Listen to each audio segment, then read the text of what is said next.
Hello everyone. तो आज हम स्टार्ट कर रहे हैं एक नया टॉपिक दैट इज़ इलेक्ट्रिसिटी। तो इलेक्ट्रिसिटी आपको पता है कि हम किस बारे में बात कर रहे हैं, पर इलेक्ट्रिसिटी का ओरिजिन क्या है, ठीक है, इलेक्ट्रिसिटी किसे बोलते हैं, ये शायद आपको उतना क्लियरली अभी नहीं पता। ठीक है, उसके यूजेस आपको पता है कि हम डिफरेंट डिफरेंट मशीन्स में, इलेक्ट्रॉनिक्स में यूज़ करते हैं इलेक्ट्रिसिटी को, ठीक है।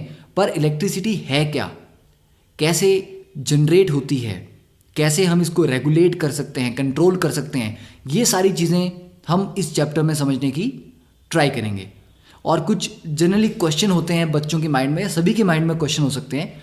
कभी आपने देखा होगा कि नायलॉन के क्लोथ्स या सर्दियों में कभी आप स्वेटर उतार रहे हो और रूम में लाइट बहुत कम है या मान लीजिए अंधेरा है और आप स्वेटर उतार रहे हैं, तो क्या होगा, दिस अ क्रैकल, थोड़े से स्पार्क्स से विजिबल होते हैं। ठीक है, कभी भी आप ट्राई कर सकते हैं अंधेरे में कोई नायलॉन की स्वेटर आप शीशे के सामने उतारें या उसको रब करें, उसमें आपको स्पार्क्स दिखेंगे छोटे छोटे। तो वैसा क्यों होता है? सेकेंडली, जब भी आप स्विच ऑन करते हैं तो बल्ब इमीडिएटली ऑन हो जाता है। इससे फ़र्क नहीं पड़ता कि बल्ब नज़दीक है स्विच के या बहुत दूर है। तो एकदम से ऐसा क्या होता है कि आपने स्विच ऑन किया और बल्ब ऑन हो गया? ठीक है, इतना फास्ट हुआ क्या, कॉन्सेप्ट क्या उसके पीछे? तो इन सारी चीज़ों को हम समझने की ट्राई करेंगे इस टॉपिक में। तो सबसे पहले ट्राई करते हैं, देखिए these are the grid lines, ठीक है, जिससे आपकी ट्रांसमिशन घरों तक पहुंचती है।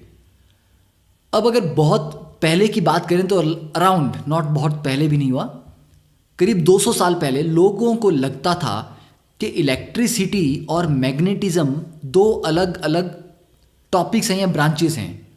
ठीक है, इनका आपस में कोई बहुत ज़्यादा लिंक नहीं है इनके बीच में। पर 1820 में हैंस क्रिश्चियन ने डिस्कवर किया कि electric current magnetic field produce कर सकता है। तो और आज की डेट में हम जानते हैं कि इलेक्ट्रिक फील्ड या इलेक्ट्रिसिटी और मैग्नेटिज्म बहुत ही ज़्यादा कनेक्टेड हैं, या आप बोल सकते हो कि ये दोनों ही एक सिक्के के दो पहलू हैं। ठीक है, two sides of the same coin.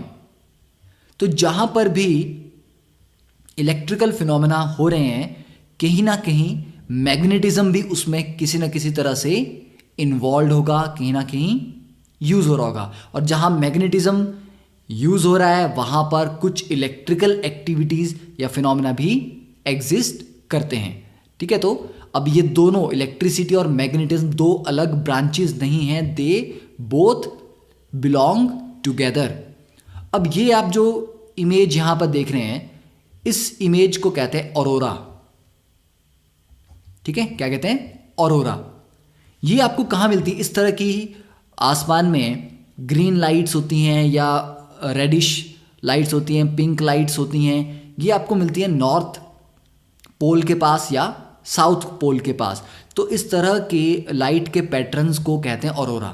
ये कब होती है या क्यों होती है? क्योंकि सन का टेम्परेचर आप जानते हैं, सन का टेम्परेचर क्या है? मिलियंस ऑफ डिग्रीज है। ठीक है, तो सन से इतनी सारी रेडिएशन आ रही है, तो इतने हाई टेम्परेचर पे सन के सरफेस से जो सोलर फ्लेयर, ठीक है, जो गैसेस या वहाँ से फ्लेयर आ रही है, उसमें कुछ चार्ज पार्टिकल होते हैं। तो सन की तरफ से क्या आ रहे हैं? Charge particle. ये चार्ज पार्टिकल जब अर्थ के एटमॉस्फेयर में एंटर करते हैं तो एटमॉस्फेयर की गैसेस के साथ टकराते हैं। ठीक है, तो क्या होता है, जो सन से आने वाले इलेक्ट्रिकली चार्ज्ड पार्टिकल्स हमारे एटमॉस्फेयर में एंटर करते हैं तो एटमॉस्फेयर की गैसेस के मॉलिक्यूल्स के साथ कोलाइड करते हैं और उन कोलिजन्स की वजह से ये लाइट्स या ऑरोरा इफेक्ट जनरेट होता है। अब पॉइंट ये है कि एटमॉस्फेयर तो अर्थ के चारों तरफ है, तो ये सिर्फ नॉर्थ और साउथ पोल पे ही क्यों होता है? क्योंकि वहां पर मैग्नेटिक फील्ड वीक होती है। ठीक है, अगर हम अर्थ को लें तो अर्थ के ये मान लीजिए नॉर्थ पोल है और ये साउथ पोल है, यहाँ पर मैग्नेटिक फील्ड थोड़ी वीक है, बाकी एरिया में मैग्नेटिक फील्ड थोड़ी स्ट्रांग है। तो ये जो चार्ज पार्टिकल आ रहे हैं, इनको ये मैग्नेटिक फील्ड वापस भेज देती है, डिफ्लेक्ट कर देती है। पर नॉर्थ और साउथ पोल पे वीक फील्ड होने की वजह से ये पार्टिकल, चार्ज पार्टिकल एंटर कर पाते हैं एटमॉस्फेयर में और गैसेस के साथ कोलाइड करते हैं, जिससे ये ऑरोरा इफेक्ट जनरेट होता है। ठीक है, तो ये भी एक फिनोमेना है जो इलेक्ट्रोमैग्नेटिज्म की वजह से है, चार्ज पार्टिकल की वजह से है। ठीक है, अब देखिए नेक्स्ट बात करते हैं बेसिक के व्हाट इज इलेक्ट्रिसिटी। तो electricity is the name given to wide range of electrical phenomena that in one form or another underlie just about everything around us. तो आपके आसपास कुछ भी चीज़ हो सकती है। ठीक है, आपको आसपास केबल्स, बिजली की तारें जाती हुई दिखाई दे रही हैं, वो बेसिकली क्या कर रहे हैं, इलेक्ट्रिसिटी कैरी कर रही हैं। आपकी पॉकेट में मोबाइल है, आप अभी सामने ये वीडियो देख रहे हो, तो कैसे रन हो रहा है, इलेक्ट्रिसिटी है। ठीक है, घर में आप इतनी सारी मशीन्स यूज़ करते हो, वॉशिंग मशीन है, माइक्रोवेव है, ओवन है, सारी चीज़ें किससे चल रही हैं, इलेक्ट्रिसिटी से। लाइट है, आपकी बल्ब, ट्यूबलाइट्स एंड ऑल, सभी इलेक्ट्रिसिटी है। आपके ब्रेन में, इतने दूर तो क्या जाएं, आपके ब्रेन में जो इम्पल्सिस जा रही हैं, सिग्नल जा रहे हैं जो दिमाग में, वो सारे सिग्नल क्या हैं, वो इलेक्ट्रिक सिग्नल्स हैं। ठीक है, तो लाइटनिंग इन द स्काई, जो बिजली चमकती है, ग्लोइंग ऑफ अ लैम्प, कोई बल्ब जल रहा है। ठीक है, from what hold atom together, atom के अंदर जो इलेक्ट्रॉन प्रोटॉन हैं आपस में कैसे जुड़े हुए हैं, उसके पीछे भी रीजन क्या है, इलेक्ट्रिसिटी। ठीक है, कुछ ऐसी फोर्सेस जिनका जो नेचर है या ओरिजिन है वो इलेक्ट्रिसिटी के ओरिजिन के साथ मैच करता है। ठीक है, तो एटम्स और मॉलिक्यूल्स को आपस में कौन सी चीज़ पकड़ के रखी है, हमारे ब्रेन में जो नर्व इम्पल्सिस चलती हैं दिमाग में, वो सभी क्या है, basically it is a part of electricity. तो इलेक्ट्रिसिटी आपके आसपास ही नहीं, आपके अंदर भी है। ठीक है, अब we may not understand what electricity is. अब हमें ये समझ नहीं आती इजीली कि इलेक्ट्रिसिटी होती क्या है, पर हम जानते हैं कि इसको यूज़ कैसे करना है। किस में, आप इसको कहाँ कहाँ यूज़ करते हैं, माइक्रोवेव में यूज़ कैसे करना है हम जानते हैं, टीवी में यूज़ कैसे करना है हम जानते हैं, बल्ब में यूज़ करना है, मोबाइल्स में यूज़ करना है, कैमरा में यूज़ करना है। तो यूज़ करना कैसे ये आप जानते हो। जब आप टीवी ऑन करते हो तो आपको क्या समझ आ रहा है कि इसमें क्या हुआ अंदर, नहीं। आप मोबाइल ऑन करते हो, आपको ये नहीं समझ आ रहा कि ये ऑन कैसे हुआ। हाँ, आपको पता है बटन दबाया, अनलॉक हुआ, ऑन हो गया। ठीक है, पर अंदर इलेक्ट्रिसिटी क्या कर रही है, कैसे कर रही है, ये नहीं हमें पता। तो इसके पीछे की जो साइंस है वो हम नहीं जानते, पर इस साइंस को यूज़ करना हम जानते हैं। ठीक है, देन तो अब हम इस चैप्टर में विल ट्राई टू फाइंड कि व्हाट कॉन्स्टिट्यूट्स इलेक्ट्रिसिटी, इलेक्ट्रिसिटी किस चीज़ से बनी है। Then how does it flow in an electric circuit, एक इलेक्ट्रिक सर्किट में ये कैसे फ्लो करती है, और क्या क्या फैक्टर्स हैं जिनसे एक इलेक्ट्रिक सर्किट में चलने वाला करंट कंट्रोल किया जा सकता है। आपको उसको रेगुलेट कर सकते हो, बढ़ा सकते हो, कम कर सकते हो। ठीक है, तो रेगुलेट करने वाले क्या क्या फैक्टर्स होते हैं। ठीक है, तो आई गेस इतना आप लिख सकते हैं। ओके, अब देखिए फर्स्ट टॉपिक से स्टार्ट करते हैं, इलेक्ट्रिक चार्जेस। इलेक्ट्रिक चार्जेस की बात करने से पहले मुझे ये बताओ कि सब कुछ किस चीज से बना हुआ है, what is everything made up of. कुछ भी चीज आपके आसपास, सब कुछ किस चीज से बना है, तो आप बोलोगे एटम। बेसिक बिल्डिंग ब्लॉक क्या है, एटम। अब अगर मैं कहूं कि एटम किस चीज से बना है, तो एटम किससे बना है, इलेक्ट्रॉन्स हैं, प्रोटॉन्स हैं और न्यूट्रॉन्स हैं। ठीक है ना, इलेक्ट्रॉन को ई के ऊपर नेगेटिव चार्ज से डिनोट करते हैं, प्रोटॉन को पी के ऊपर पॉजिटिव साइन से, और न्यूट्रॉन को एन के ऊपर जीरो, क्योंकि उसके ऊपर कोई चार्ज नहीं होता। तो इन तीनों को कहा जाता है फंडामेंटल पार्टिकल्स। क्या कहते हैं, फंडामेंटल पार्टिकल्स, क्योंकि इन्हीं से एटम बना है और एटम से ही दुनिया बनी है। ठीक है, अब प्रोटॉन क्या होता है, it's a positively charged particle. Electron electron पे कैसा चार्ज होता है, नेगेटिव चार्ज्ड पार्टिकल है, और जो न्यूट्रॉन है इसके ऊपर कोई चार्ज नहीं होता, इट्स न्यूट्रल। ठीक है, तो अब हम बोल सकते हैं कि एटम बना है इलेक्ट्रॉन प्रोटॉन न्यूट्रॉन से। तो न्यूट्रॉन को छोड़ दिया जाए तो प्रोटॉन और इलेक्ट्रॉन चार्ज होते हैं, ठीक है ना, पॉजिटिव चार्ज और नेगेटिव चार्ज होते हैं। तो मतलब इलेक्ट्रिक चार्ज क्या हुआ, अगर हम इसकी डेफिनेशन लिखें तो electric charge is the physical property,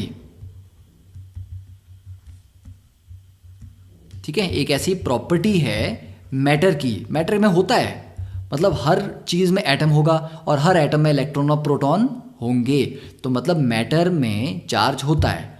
तो it is a physical property of matter, जिसकी वजह say that causes it to experience a force when placed in an electromagnetic field। ठीक है, तो यहां पे साथ साथ नोट कर लो। तो ये हम इलेक्ट्रिक चार्ज की एक डेफिनेशन बोल सकते हैं कि ये मैटर की एक फिजिकल प्रॉपर्टी है, जिसकी वजह से मैटर एक फोर्स एक्सपीरियंस करता है अगर उसको आप इलेक्ट्रोमैग्नेटिक फील्ड में रख देंगे। तो इलेक्ट्रिक चार्ज अब कितने टाइप के होते हैं, तो चार्ज होता है दो टाइप का, एक होता है पॉजिटिव चार्ज और दूसरा होता है नेगेटिव चार्ज। और आपको ये तो पता होगा कि पॉजिटिव और पॉजिटिव आपस में रिपेल करते हैं, लाइक चार्जेस रिपेल, ठीक है ना, इतना तो पता है। और नेगेटिव नेगेटिव भी रिपेल करेंगे, पर ऑपोजिट चार्जेस अट्रैक्ट करते हैं। पॉजिटिव के सामने नेगेटिव को रख दो तो अट्रैक्ट करेंगे एक दूसरे को, ठीक है। तो ये तो हो गए चार्जेस। अब क्या कभी सोचा है कि सर ये पॉजिटिव को पॉजिटिव क्यों बोलते हैं, क्योंकि चार्ज तो एक प्रॉपर्टी है। अब चार्ज पॉजिटिव है या चार्ज नेगेटिव है, ये ऐसी बात है कि चार्ज दो टाइप के थे, ठीक है, दोनों एक दूसरे से अलग थे, मतलब एक अलग तरह का था, एक अलग तरह का था, तो उसको कुछ नाम तो देना था ना। आप उसको ए और बी भी बोल सकते थे कि ए टाइप का चार्ज और बी टाइप का चार्ज, ठीक है। आप उसको एक्स और वाई भी बोल सकते थे, आप उसको कुछ भी बोल सकते थे। तो दो टाइप के पार्टिकल थे, ठीक है। अब उसको पॉजिटिव बोला या नेगेटिव बोला, वो तो जिसने डिस्कवर किया था उसने नाम दिया है। तो अगर हम डिस्कवरी की बात देखें तो चार्जेस को नाम किसने दिया, बेंजामिन फ्रैंकलिन ने, ठीक है। तो उसके बारे में ये एक इंटरेस्टिंग फैक्ट है कि विच चार्जेस आर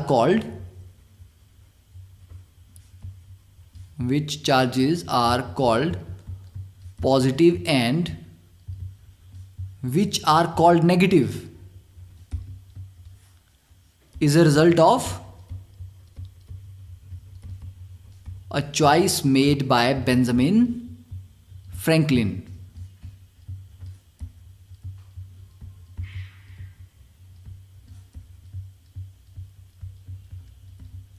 मतलब बेंजामिन फ्रैंकलिन ने कहा कि हाँ इस टाइप के चार्ज को हम पॉजिटिव बोलेंगे, इस टाइप को हम नेगेटिव बोलेंगे। वो उल्टा भी बोल सकता था, जिसको आज हम पॉजिटिव मानते हैं प्रोटॉन को, अगर बेंजामिन ने उसका नाम नेगेटिव चार्ज रखा होता तो उसको हम नेगेटिव बोलते। तो पॉजिटिव और नेगेटिव ये बेंजामिन फ्रैंकलिन के दिए हुए नाम है, ठीक है। वो उनको ए और बी भी बोल सकता था कि ए चार्ज और बी चार्ज, ठीक है। तो चार्ज का नाम क्या होगा ये इंपॉर्टेंट नहीं है, वो चार्ज आपस में किस तरह से इंटरेक्ट करते हैं, उनकी प्रॉपर्टीज क्या है, वो ज़्यादा इंपॉर्टेंट है, ठीक है। तो आई थिंक इतना आपको क्लियर है यहां तक।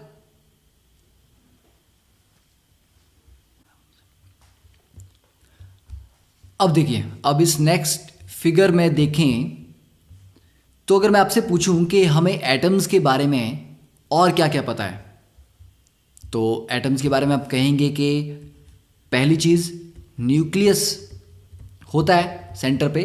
तो न्यूक्लियस किसका बना होता है, तो nucleus is protons plus neutrons, ठीक है। ये दोनों पार्टिकल्स आपस में मिलके न्यूक्लियस बनाते हैं, तो ये देखिए न्यूक्लियस ऑफ वन प्रोटॉन, ये हाइड्रोजन एटम का हमने यहाँ पे एग्जाम्पल लिया है।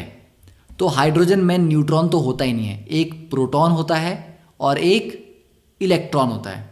पर फिर भी हाइड्रोजन के जगह पे अगर हम कोई और एटम लें तो न्यूक्लियस में क्या होगा, प्रोटॉन होंगे प्लस न्यूट्रॉन्स होंगे। ठीक है, तो पार्टिकल वो आपस में बिल्कुल इकट्ठे चिपके हुए हैं, वो न्यूक्लियस है। न्यूक्लियस के चारों तरफ कौन होते हैं, इलेक्ट्रॉन घूमते रहते हैं उसके चारों तरफ, चक्कर काटते रहते हैं। ठीक है, तो ये दो चीज़ें हमें पता है कि electron revolve around the nucleus. और कुछ पता है हमें इसके बारे में इससे ज़्यादा? यस, अगर प्रोटॉन 5 होंगे न्यूक्लियस में तो इलेक्ट्रॉन कितने होंगे, वो भी 5 होंगे। क्यों? क्योंकि चार्जेस को तो बैलेंस करना है। तो number of protons is number of electrons. तो किसी भी एटम में जितना पॉजिटिव चार्ज होता है उतना ही नेगेटिव चार्ज भी होता है। तो ओवरऑल एटम्स या मॉलिक्यूल या कोई मैटर इलेक्ट्रिकली कैसा होता है, न्यूट्रल। ठीक है, तो इतना क्लियर है। और चार्जेस की अगर हम बात करें तो हमें पता है कि like charges repel, like charges repel मतलब एक जैसे चार्ज आपस में रिपेल करते हैं एक दूसरे को, और ऑपोजिट चार्जेस अट्रैक्ट और अनलाइक चार्जेस अट्रैक्ट। ठीक है, तो दैट इज क्लियर। अब आपके सामने ये जो दूसरा डायग्राम है, यहां पे एक कॉम्ब हमने ली है, कंघी। और जब आप कॉम्ब को अपने हेयर्स के थ्रू काफ़ी मतलब कॉम्बिंग करते हैं तो क्या होता है, उसके बाद आप छोटे छोटे कागज़ के टुकड़ों के पास कंघी को लेके जाएं तो वो कागज़ के जो पीसीज हैं वो उससे चिपक जाते हैं। अभी भी देखो ये गिर नहीं रहे। ठीक है, तो ऐसा इनके बीच में क्या है, कौन सी फोर्सेस इनके बीच में कॉम्ब और इस कागज़ के पीसीज के बीच में लग रही है, जिसके कारण ये कागज़ के छोटे छोटे जो टुकड़े हैं ये गिर नहीं रहे, इससे चिपके हुए हैं। ठीक है, तो उसको भी अभी हम समझेंगे कि ऐसा क्यों हो रहा है। और फिर आपको मैं एक और सोचने के लिए क्वेश्चन देता हूं, why don't the protons in the nucleus, why don't the protons in the nucleus mutually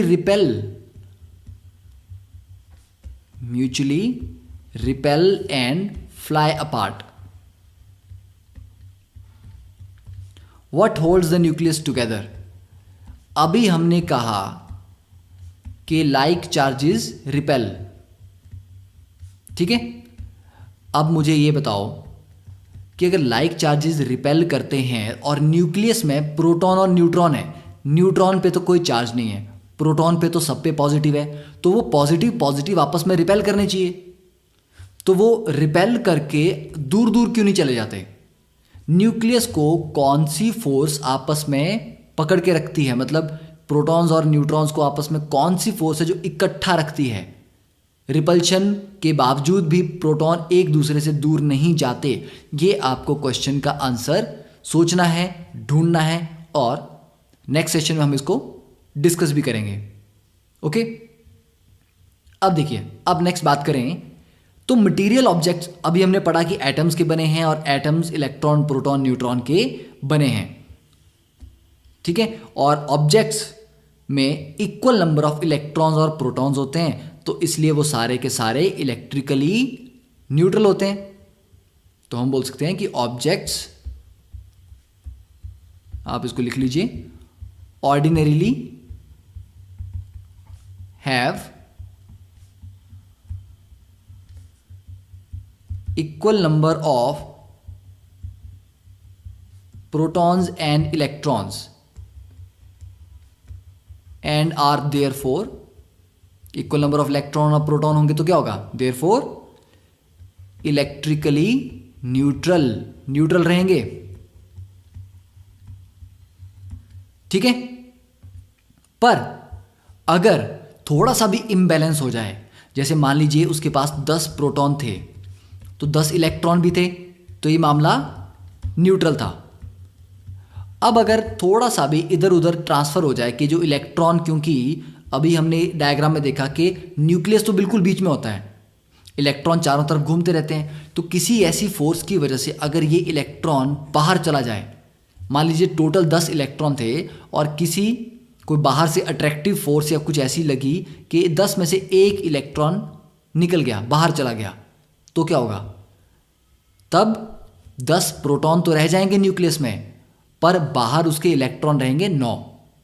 तो 10 पॉजिटिव और 9 नेगेटिव का मतलब वो कि 1 पॉजिटिव चार्ज बच गया। तो जो मैटर है या एटम है वो कैसा हो गया? Positively charged. क्लियर? तो थोड़ा सा इम्बैलेंस हो सकता है, इलेक्ट्रॉन्स इधर उधर खिसक सकते हैं।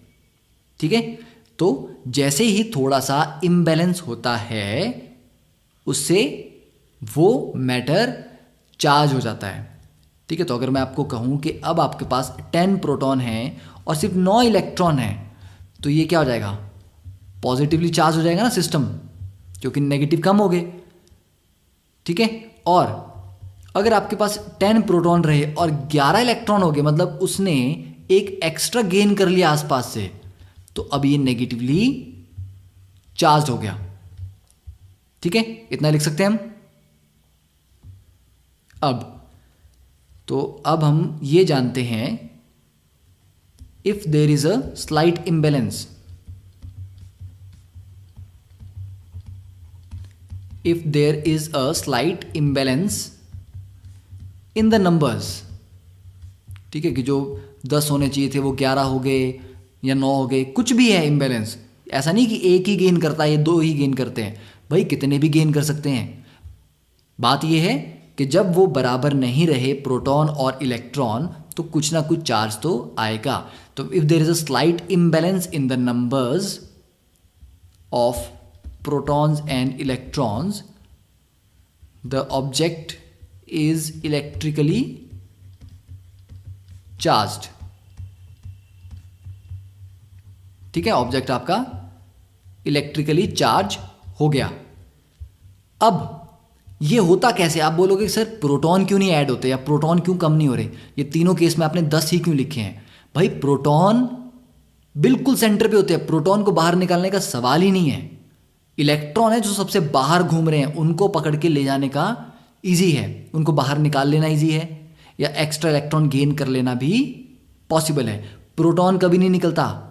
बहुत रेयर ऐसे या बहुत ही टिपिकल केसेस होते हैं जहां पर प्रोटॉन भी निकलते हैं, नॉर्मली नहीं होता। तो हम जो नॉर्मल सर्कमस्टांसिस या केसेस पढ़ेंगे वहां पर प्रोटॉन मत निकालना कभी भी, इलेक्ट्रॉन ही ट्रांसफर होते हैं आपस में। ठीक है, तो अब लिख सकते हैं हम कि एन इम्बैलेंस कम्स व्हेन, कब होता है इम्बैलेंस? इलेक्ट्रॉन्स आर एडिड और electrons are removed from an object. ठीक है, प्रोटॉन ना ऐड होते ना रिमूव होते हैं, तो या तो इलेक्ट्रॉन बढ़ेंगे या वो कम हो जाएंगे, जिसकी वजह से सिस्टम पे चार्ज आएगा। अब इसका इसी से ये जो कॉम्ब वाला मैंने कंघी वाला एग्जांपल दिया था वो इसी की वजह से होता है। ठीक है, तो अब उस एग्जांपल को देखते हैं कि electrons are held firmly in rubber and plastic then in your hair, कि हमारे बालों में जो इलेक्ट्रॉन्स हैं वो उतने मजबूती से अच्छे से नहीं अटैच्ड होते एटम्स के साथ जितने कि स्ट्रांगली वो रबर और प्लास्टिक के साथ अटैच होते हैं। मतलब बालों में जो हमारे इलेक्ट्रॉन्स हैं वो उनको निकालना ईजी होता है। तो जब भी आप कंघी करते हो तो जब कॉम्ब आपके बालों के थ्रू बार बार पास हो रही है तो बालों में जो एटम्स में इलेक्ट्रॉन्स हैं वो कुछ इलेक्ट्रॉन खिसक के कंघी के ऊपर चले जाते हैं। ठीक है, तो उससे क्या होगा? मतलब प्लास्टिक की इलेक्ट्रॉन्स को अपने पास रखने की जो क्षमता है या टेंडेंसी है वो ज़्यादा है बालों से। ठीक है, तो बालों से इलेक्ट्रॉन ट्रांसफर होके किस पे जा रहे हैं, कंघी पे। तो कंघी पे क्या चार्ज आ जाएगा, नेगेटिव चार्ज। और बालों से चले गए तो बालों पे क्या चार्ज आ गया, पॉजिटिव चार्ज। ठीक है, तो हम बोल सकते हैं कि 10 when a comb is pass through, साथ साथ में लिखते जाना है, when a comb is pass through your hair, electrons transfer from the hair to the comb. अब कई बच्चों के दिमाग में ये भी आ रहा होगा सर ऐसा क्यों है, बालों में भी तो एटम ही होते हैं, रबर में भी एटम है, तो ऐसा क्यों है कि बालों के इलेक्ट्रॉन्स ही ट्रांसफ़र हो रहे हैं। देखो, हर एटम की अपनी प्रॉपर्टीज़ होती हैं कि वो इलेक्ट्रॉन्स को कितने स्ट्रांगली, कितने ज़ोर से पकड़ के रख सकता है। ठीक है, तो कुछ की वो प्रॉपर्टी ज़्यादा होती हैं। ठीक है, अब देखो तुम में से कुछ लोग हाइट में ज़्यादा लंबे होंगे, कुछ लोग छोटे होंगे। अब तुम बोलोगे सर हैं तो सारे आदमी, तो कुछ लंबे क्यों हैं, कुछ छोटे क्यों हैं, किसी का नाक मोटा क्यों है। तो ये सारे कैरेक्टरिस्टिक्स होते हैं। ठीक है, तो अलग अलग एलिमेंट की अपनी कैरेक्टरिस्टिक्स हैं। गोल्ड अलग है, गोल्ड भी तो एटम है, सिल्वर भी एटम है, लोहा भी एटम है तो सारे एटम। गोल्ड को जंक नहीं लगता पर लोहे को लगता है। ठीक है, तो प्रॉपर्टीज डिफरेंट होती हैं। वो क्यों होती हैं वो पढ़ेंगे हम आगे, एटॉमिक स्ट्रक्चर आएगा तो आपको पता लगेगा कि क्यों डिफरेंट डिफरेंट एलिमेंट्स के एटम अलग अलग प्रॉपर्टीज रखते हैं। ठीक है, तो अभी ये मान लो कि बालों के जो इलेक्ट्रॉन्स को रखने की टेंडेंसी होती है वो कम होती है और प्लास्टिक की ज़्यादा होती है। तो जब आप कंघी करते हो तो बालों से इलेक्ट्रॉन कंघी में ट्रांसफ़र हो जाते हैं। ठीक है, तो कॉम्ब बिकम्स नेगेटिवली चार्ज्ड। ठीक है, और इस नेगेटिवली चार्ज कॉम्ब को अगर आप कागज के छोटे छोटे टुकड़ों के पास लेके जाओगे तो वो टुकड़े इसके साथ चिपक जाएंगे, मतलब इससे अट्रैक्ट होके चिपक जाएंगे। क्यों, क्योंकि कॉम्ब के ऊपर नेगेटिव चार्ज है। वो इन पेपर के पीसीज पे पॉजिटिव चार्ज, क्योंकि प्रोटॉन तो होता ही है ना, प्रोटॉन इलेक्ट्रॉन, तो पॉजिटिव वाली साइड को अट्रैक्ट कर लेगा। ठीक है, देखो दो न्यूट्रल चीजें आपस में अट्रैक्ट नहीं कर सकती। ठीक है, न्यूट्रल चीजें दो हैं वो आपस में बिल्कुल अट्रैक्ट नहीं कर सकती, पर एक पे नेगेटिव चार्ज है। ठीक है, मान लो यहां पर एक ऑब्जेक्ट पे नेगेटिव चार्ज आ गया, इसके सामने एक न्यूट्रल चीज रखी थी, जो तुम्हारा पीस ऑफ पेपर है वो तो न्यूट्रल है, पर न्यूट्रल का मतलब क्या है, उसमें पॉजिटिव और नेगेटिव बराबर बराबर हैं। ये क्या करता है, नेगेटिव वाला बोलेगा चलो पॉजिटिव वाले इस साइड आ जाओ, क्योंकि अट्रैक्ट कर लेगा उनको, और नेगेटिव वाले को रिपेल करके बोलेगा चलो दूसरी साइड चले जाओ। ठीक है, तो पॉजिटिव पॉजिटिव पॉजिटिव इस साइड आ जाएगा, नेगेटिव उधर चला गया, तो इन दोनों के बीच में क्या होगी, अट्रैक्शन होगी ना। तो इस अट्रैक्शन की वजह से पेपर जो है वो कंघी के ऊपर जाके चिपक जाते हैं। ठीक है, मैं ऐसा नहीं बोल रहा कि पेपर एकदम से पॉजिटिवली चार्ज हो गया या उसने कुछ इलेक्ट्रॉन लूज कर दिए, नहीं, एक एंड पे पॉजिटिव चार्ज उसकी तरफ खिसक जाएगा। ठीक है, न्यूट्रल में पहले कैसा था, पेपर पॉजिटिव था और नेगेटिव इसके चारों तरफ आराम से यूनिफॉर्मली रखे हुए थे। अब तुमने एक साइड कर दिए, दूसरी साइड कर दिए। तो ये ऐसा ही एग्जांपल है जैसे कि क्लास में 20 बच्चे हैं, 10 बॉयज़ एंड 10 गर्ल्स हैं, अभी सारे इकट्ठे बैठे हुए हैं, मतलब कोई कहीं बैठा है, तो वो एक न्यूट्रल वाला सिस्टम है कि चार्जेस आपस में प्रॉपरली बैलेंस्ड, ठीक है, रैंडमली मिक्स हैं। अब अगर मैं कहूँ कि 10 गर्ल्स जो है वो एक कॉर्नर एक वाली साइड पे बैठ जाएं, 10 बॉयज़ बिल्कुल दूसरी तरफ रूम में अपनी चेयर करके बैठ जाएं, तो क्या होगा, एक तरह का चार्ज एक तरफ हो गया, दूसरी चार्ज दूसरी तरफ चला गया, पर ओवरऑल एक्स्ट्रा मैंने कुछ नहीं किया कि किसी को मैंने बाहर नहीं ले गया, किसी को अंदर नहीं लेके आया। तो चार्जेस हमने ना ऐड किए हैं ना रिमूव किए हैं, जस्ट रीअरेंज कर दिए। पॉजिटिव को एक तरफ खिसका दिया, नेगेटिव को दूसरी तरफ खिसका दिया, और पहले सारे वो 20 इकट्ठे बैठे हुए थे। ठीक है, तो ये डिफरेंस होता है। तो चार्जेस आने की वजह से कंघी उन पेपर के पीसेस को अट्रैक्ट कर पा रही है।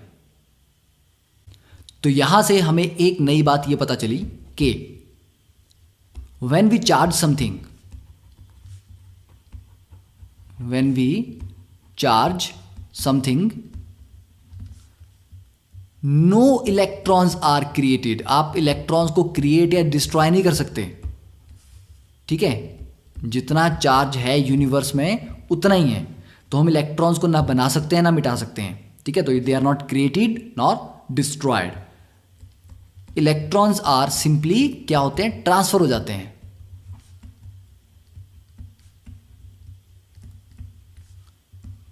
ठीक है, from one material to another. तो अल्टीमेट फंडा क्या है कि चार्ज इज कंजर्व्ड। चार्ज हमारा कंजर्व रहता है, ना बढ़ा सकते हो उसको ना घटा सकते हो, सिर्फ ट्रांसफर कर सकते हो। जैसे कि एनर्जी को ना तो हम क्रिएट कर सकते हैं ना डिस्ट्रॉय कर सकते हैं, सिर्फ एनर्जी को एक फॉर्म से दूसरी फॉर्म में कन्वर्ट कर सकते हैं, ठीक है। अब आपके लिए एक और क्वेश्चन सोचने वाला। कभी ऐसा हुआ है कि गाड़ी में आप काफ़ी देर ट्रैवल करके आए हो, ठीक है, गाड़ी में बैठे थे और जैसे ही आप उतरे गाड़ी से और आपने हैंडल को या डोर को टच किया, मेटल वाले पार्ट को, ठीक है, और आपको छोटा सा झटका सा लगा हो, ठीक है। आप में से कुछ बच्चों ने ज़रूर एक्सपीरियंस किया होगा कि आप गाड़ी से उतरे, कार से उतरे और आपने उसके दरवाजे पे हाथ रखा मेटल वाले पार्ट पे और आपको एक झटका सा लगा।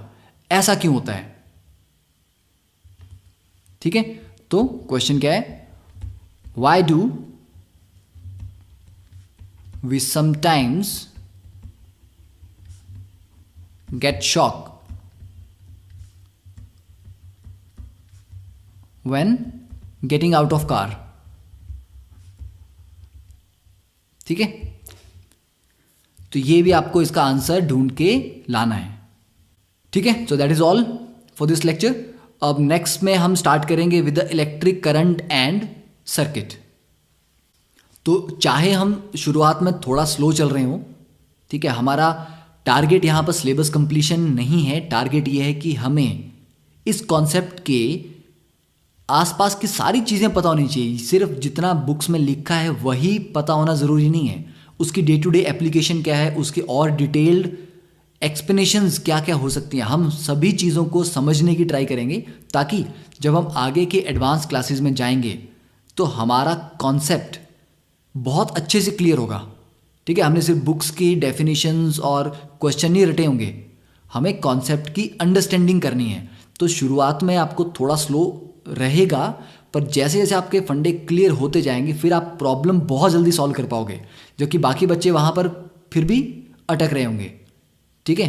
तो शुरुआत में हमेशा स्लो स्टार्ट करना ही बेस्ट रहता है, ठीक है। सो नेक्स्ट लेक्चर के लिए आपको जस्ट नेक्स्ट 1 पेज या 2 पेज अपनी NCERT का पढ़ के आना है, समझ आए चाहे ना आए आपको वो पढ़ के आना है, और फिर हम उस पर डिस्कस करेंगे कि कैसे इलेक्ट्रिक करंट फ्लो होता है, सर्किट क्या होता है, सर्किट के क्या मेंबर्स होते हैं, एलिमेंट्स होते हैं। Okay, thank you, have a nice day.